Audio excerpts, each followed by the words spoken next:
Selebgram yang dikenal dengan nama Ajudan Pribadi telah ditetapkan sebagai tersangka kasus penipuan dan penggelapan dengan kerugian mencapai 1,3 miliar.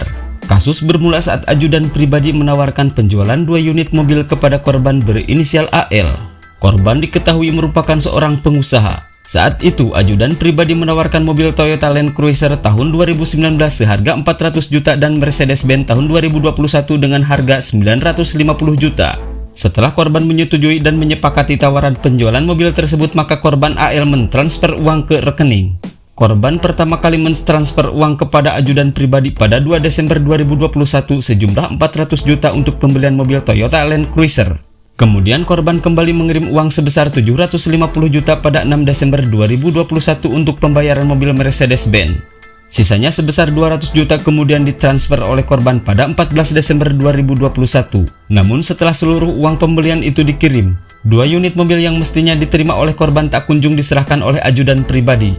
Hingga akhirnya korban melalui pengacaranya melayangkan somasi kepada Ajudan Pribadi. 2 kali somasi dilayangkan namun tak kunjung ada respon dari tersangka.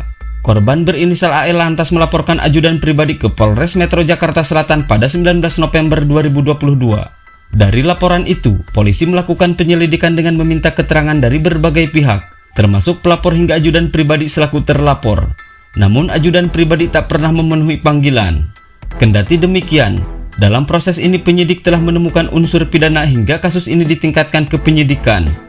Dalam proses penyidikan, polisi kembali memanggil Ajudan Pribadi untuk diperiksa. Namun yang bersangkutan 2 kali mangkir dari agenda pemeriksaan tanpa alasan yang jelas. Sehingga penyidik mengambil langkah dengan menerbitkan surat perintah membawa saksi terhadap pelapor. Penyidik lalu mendapat informasi soal keberadaan Ajudan Pribadi di Makassar, Sulawesi Selatan. Penyidik berangkat ke sana dan berupaya mencari keberadaan Ajudan Pribadi di kediamannya. Namun nihil. Kemudian selama beberapa hari polisi melakukan pengamatan, diperoleh informasi terlapor sedang mengendarai kendaraan bermotor di suatu jalan di kota Makassar. Kemudian penyidik menghentikan kendaraan tersebut untuk melakukan pemeriksaan. Usai ditangkap, Ajudan Pribadi dibawa ke Jakarta dan menjalani serangkaian pemeriksaan hingga akhirnya ditetapkan sebagai tersangka.